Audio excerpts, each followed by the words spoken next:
katika azima yake kuleta ajira, azima yake ya michezo na azima yake ya kutangaza nchi yetu na mkoa wa Kilimanjaro katika suala la utalii. Video nyingine AFCON inafanyika 2027 mkoa wa Arusha pale. Kwa hivyo kwa kweli tutatumia hiyo fursa na sio hilo tu, tutaanzisha pia hizo kozi za foreign languages na kama Kifaransa, Kijerumani, Kichina, ili pia tupate wakalimali kwa ajili ya kumpa support Mheshimiwa Rais na Mheshimiwa diwani wetu.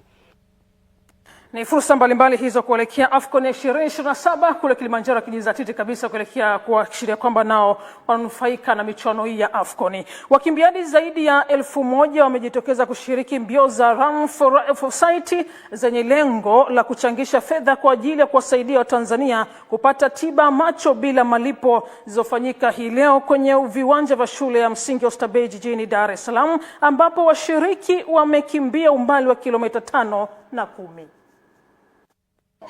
Na Lions mwaka huu tumepata furaha at least kuregister zaidi ya wakimbizi wanayekimbia marathon hiyo 1000 ambao tumevunja rekodi yetu this time. So yes, Run for Sight inajielezea yenyewe. Tunakimbia ajili ya sight, vision. Na kazi yetu kubwa sana ni kupeleka kambi za macho mahali hizo kambi haziwafikii walengwa. 22-24 tulifanya upasuaji 590. 22-25 tulifanya kama 500 tena. Mwaka huu tunataka tufanye 700. Kwa hiyo tumejiandaa vizuri. Kwanza niwapongeze kwa jambo kama hili. Kutokana na kipindi hichi nchi yetu ilipokuwa inaendelea kuandaa mbio kama una riski, lakini hao wameweza kuandaa na watu wamejitokeza, ni jambo la kushukuru. Ila nataka kuambia kwamba nilikuwa kilo 172 miaka 5 iliyopita, leo niko 128.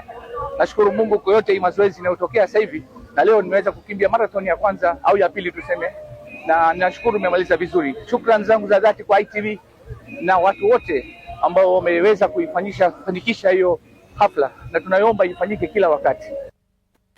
Mwenyekiti wa mabondia nchini Japhet Kaseba amesema kitendawili cha kuwakutanisha Hassan Mwakinyo pamoja na Toa Kiduku ulingoni huenda kikatenguliwa kwa mazungumzo maalum na